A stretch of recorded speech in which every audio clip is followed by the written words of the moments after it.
저도 전신마취 제왕절개로 태어났는데 저희 둘 다 그렇게 태어났죠. 전신마취가 머리에 안 좋은 거면 저희는 뭐 그게 아니라는 건 저희가 증명을 하는 것 같습니다.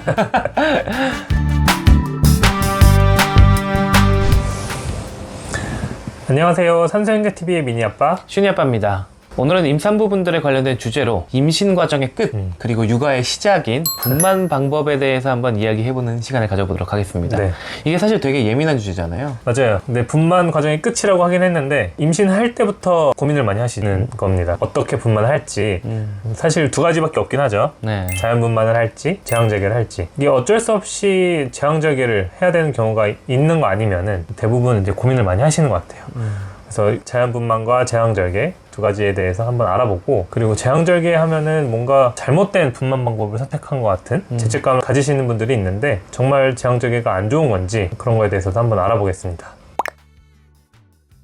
요즘 제왕절개 하시는 분들이 정말 많죠. 네, 정말 많아요. 실제로 제왕절개율이 점점 많이 올라가고 있습니다. 지금부터 한 10년 전, 2013년, 14년으로만 돌아가도 제왕절개율이 한 40%가 안 됐어요. 이게 이제 거꾸로 돼가고 있습니다. 최근 통계로 보면은 2021년에 제왕절개율은 56%. 그럼 거의 60%. 거의 뒤집혔어요. 제왕절개를 자연분만보다 훨씬 더 많이 하고 있습니다. 산모분들이 많이 선택하는 트렌드가 된 거네요, 어떻게 보면은. 네, 그래서 이게 왜 도대체 제왕절개가 더 많이 늘어났냐, 원인을 살펴보면은 여러 가지 원인이 있을 수 있겠지만 가장 큰 거는 산모분들께서 제왕절개를 선택하시는 경우가 많이 있습니다. 그런 선택 제왕을 하는 경우가 많아졌고, 제왕절개를 해야 되는 상황, 그것도 많이 늘어났어요. 아, 같이 늘어났구나. 네, 아무래도 임신하는 연령이 좀 높아지다 보니까 고위험 산모분들이 늘어나서 제왕절개도 좀 많아졌다, 그렇게 볼 수가 있습니다. 연령별 제왕절개율을 보면은 산모의 연령이 올라갈수록 제왕절개율이 올라가는 것을 볼 수 있습니다. 근데 여기 또 신기한 거는 20대 산모분들도 절반 이상이 제왕절개를 하고 계세요. 그런 거 보면은 선택 제왕이 늘고 있는 게 큰 역할을 하고 있다. 근데 제가 분만실에서 보거나, 사실 저희 슈니 때도 그랬는데 처음에 자연분만을 하려고 했었거든요. 네. 근데 지내가다가 잘 안 돼서 제왕절개로 방법을 돌리는 경우도 되게 많은 것 같아요. 맞아요. 그런데 그거 말고 미리 분만 방법을 선택하시는 경우가 있잖아요. 그렇죠. 그거 어떻게 결정해야 돼요? 자연분만을 진행하다가 진행이 잘 안 되거나 아니면 아기가 좀 힘들어하거나 중간에 어떤 문제가 생겼을 때, 그때 제왕절개를 하는 건 선택 제왕이 아니라 이제 응급 제왕절개로 들어갑니다. 선택 제왕이라는 건 아예 처음부터 자연분만을 할 수 있을 것 같은데 본인은 별로 시도하고 싶지가 않다거나 좀 두렵거나 이러신 분들은 제왕절개를 하고 싶다, 이렇게 결심을 하신 분들이 하는 게 이제 선택 제왕입니다. 그거는 산모분들이 하고 싶은 대로 하면 됩니다. 적절한 시기에 주치의랑 잘 상의를 해가지고 수술 날짜를 잡고 제왕절개 준비를 하게 됩니다. 그래서 생일을 미리 결정해 놓는 경우도 있어요. 막 시 잡아온다고 그런 거 많이 있어요. 네, 뭐 사주팔자 네. 고려해서 시간도 잡아오시고, 이런 걸 믿는 거는 개인의 자유인데 병원에서는 그걸 믿는 분들이 낳는 거니까 최대한 맞춰서 해드리는 것 같습니다. 네, 가끔 좀 무리한 요구를 하신 분들이 있어가지고 새벽 몇 시 막 이런 거. 네, 그리고 다른 수술이 이미 잡혀 있는데 자기는 꼭 그때 나와야 된다, 그렇게 얘기하신 분도 있고, 우리가 선택 제왕을 하게 된다거나 분만 방법을 이제 결정을 할 때는 보통 이제 분만 예정일 2달에서 3달 사이, 보통 한 30주쯤 미리 결정을 하시는 게 좋습니다. 보통 이제 30주 되면은 그렇게 아기가 갑자기 여가로 바뀐다거나 뭐 태반의 위치나 이런 것들 여러 가지가 크게 변하지 않는 시기여가지고 30주 정도가 적절한 것 같고, 분만 예정일 1, 2주 전에 갑자기 말씀을 하시면은 그때는 좀 곤란할 수도 있어요. 갑자기 제왕절개를 하고 싶다 이렇게 말씀을 하시면 수술 날짜 같은 것들이 갑자기 잡기 어려운 경우도 있을 수 있거든요. 그래서 그런 거를 생각했을 때는 분만 예정일 한 2달에서 3달 전에 주치의 선생님이랑 충분히 상의를 하시고 결정을 하시는 게 좋겠습니다. 그럼 선택 제왕이 많아진다고 하셨는데 선택 제왕은 왜 많아지는 것 같으세요? 가장 큰 거는 아이를 하나만 낳아서 그런 것 같아요. 초산모분들이 자연분만을 시도하게 되면은 진통 과정도 길고 이게 예측하기가 되게 어렵잖아요. 그리고 아까 얘기한 것처럼 중간에 제왕절개를 해야 되는 경우가 생길 수도 있고, 그러니까 이제 그런 과정을 겪기가 싫으신 거죠. 어차피 나는 하나만 낳을 거다.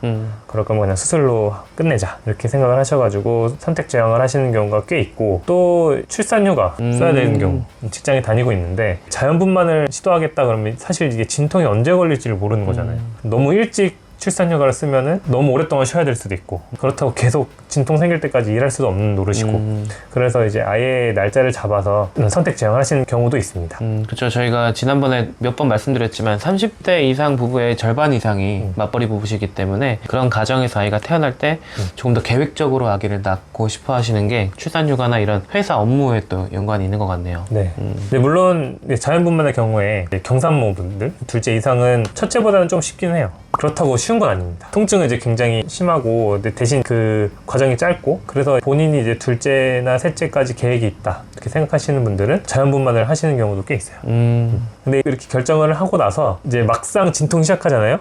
갑자기. 코에.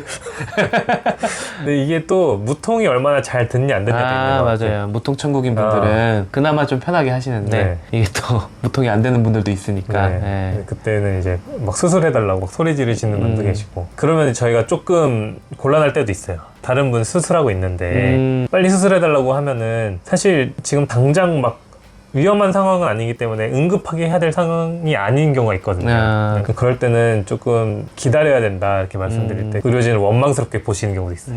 그리고 또 아픈 걸 어쩔 수 없이 지켜봐야 되니까 좀 죄송한 마음도 그렇죠. 들죠. 네. 네. 마음이 편하진 않습니다. 네. 근데 간혹 선택 제왕을 하겠다. 몇 날 며칠 날짜를 잡아놨어요. 근데 한 일주일 전에 갑자기 양서가 터지거나 진통이 생겨서 오시는 경우도 있거든요. 근데 해보니까 뭐 생각보다 할만할 것 같은 거야. 마음속 어딘가에 자연분만에 대한 미련이 좀 있으셨나 봐요. 그 보통 그 산모분들이 유산균 샤워라고 많이 얘기하더라고요. 뭐 그런 얘기도 네. 있죠. 그리고 제왕절개를 하면은 내가 편하자고 아이한테 안 좋게 하는 분만 방법을 선택한 것 같은 죄책감 같은 걸 갖고 있는 분들도 있어서 그럼 해보겠다. 이렇게 해가지고 자연분만 시도를 해서 순산하시는 분도 있고 그런 분들은 이제 굉장히 좋아하시죠. 한번 해보길 잘했다. 참 알 수가 없는 것 같아요. 그렇죠. 이게 뭐 언제나 그렇듯이 모든 인생이 계획대로는 흘러가지 않으니까요. 네.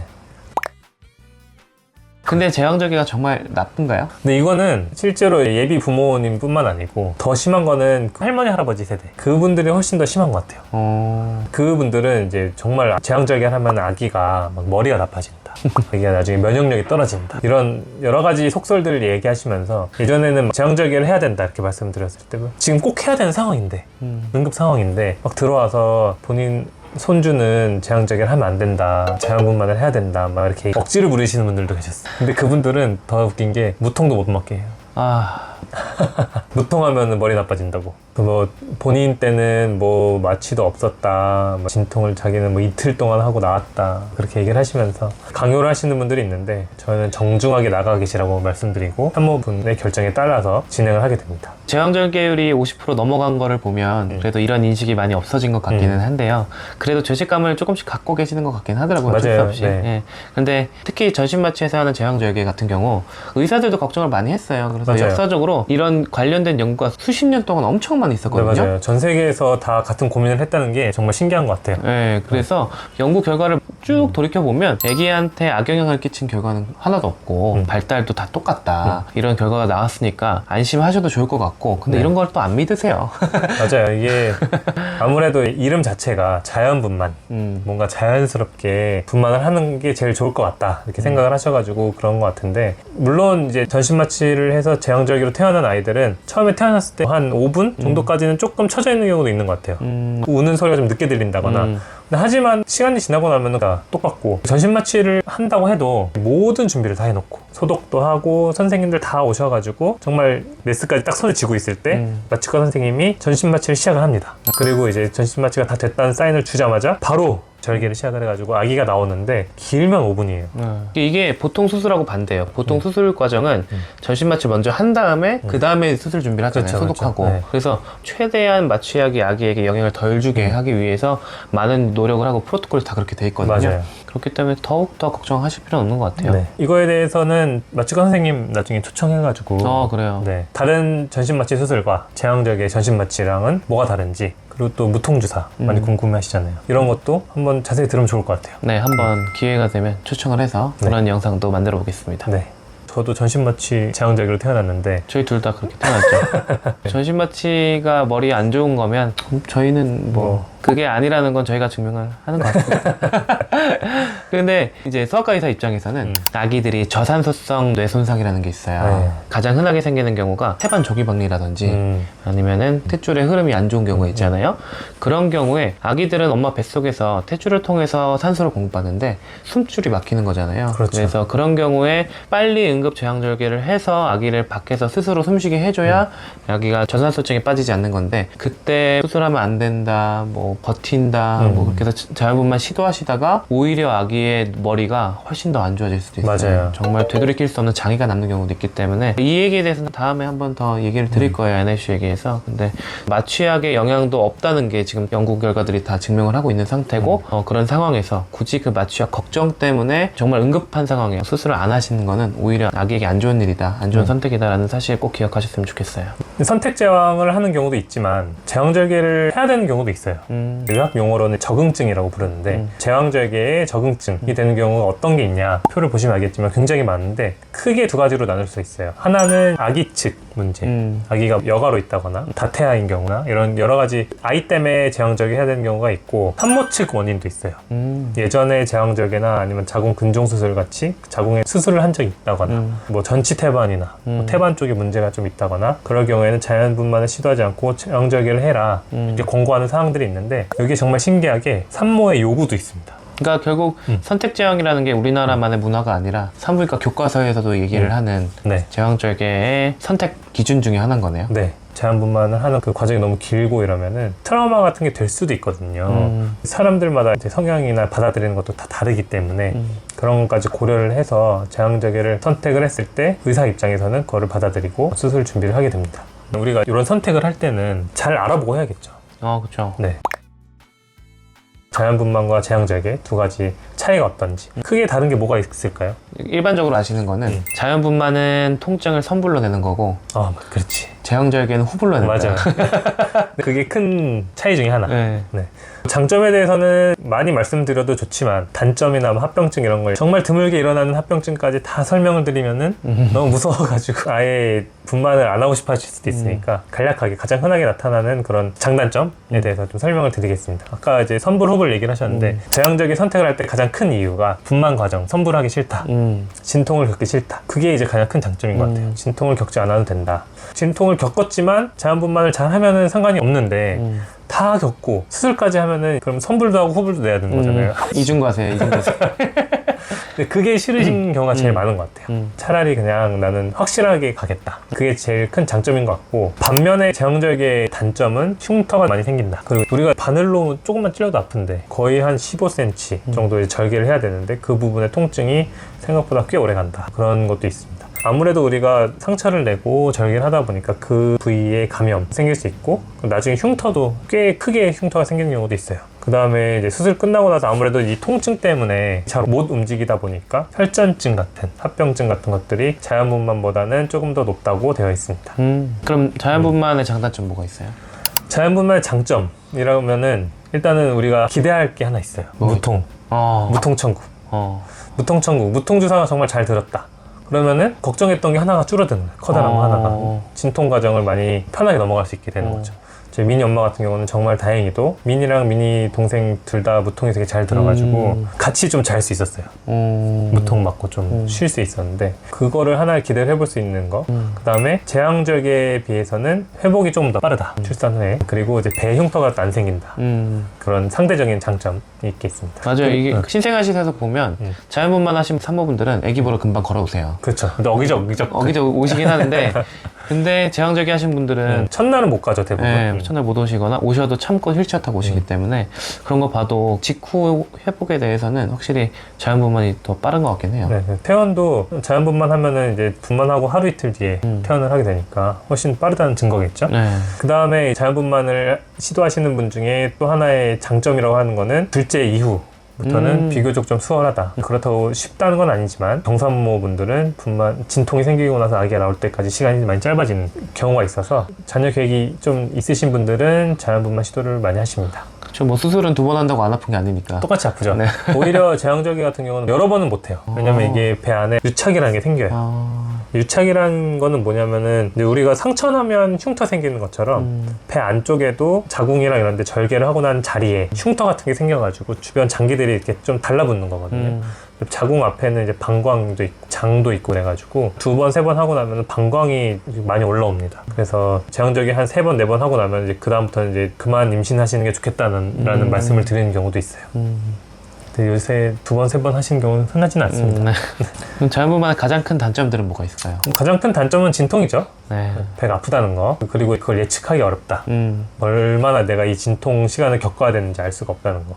그게 이제 가장 큰 단점이고, 아기가 나오면서 산도라고 얘기를 하죠. 그 부분에 생길 수 있는 상처들, 우려 많이 하시는 게 이제 요실금이나 변실금 같은 걸 좀 많이 걱정을 하세요. 근데 그런 경우도 드물게 생기긴 하지만 요실금이나 변실금 같은 게 생길 수도 있고, 그리고 회원부 절개를 거의 하게 되는데 통증이 꽤 심해요. 생각보다. 그래서 좀 고생하시는 경우, 그런 게 단점이라고 할 수가 있고, 근데 자연분만을 그리고 또 여러 번 하다 보면은 나중에 시간이 지나면 자궁이랑 회원부를 지탱하고 있던 근육이나 인대 같은 것들이 좀 약해지면서 나중에 이제 자궁 탈출증 같은 것들의 위험도가 좀 올라간다. 이렇게 되어 있습니다. 근데 이렇게 장단점들을 비교해서 들어보니까 사실 뭐가 딱 하나 더 좋다, 이게 완벽한 방법이다라는 건 없네요. 맞아요. 아직 의학의 한계인 것 같기도 하고 그런 점들에 있어서 많은 어머님들이 참 위대하시다라는 생각이 맞아요. 들기도 합니다. 옆에서 이제 특히 남편분들께서 산모분들이 이런 걸로 이제 고민을 하고 계실 때 너무 쉽게 얘기하시면 산모분들이 상처를 받으실 수도 있을 것 같아요. 맞아요. 너가 그냥 잘못만 해. 옆에서 도와줄게.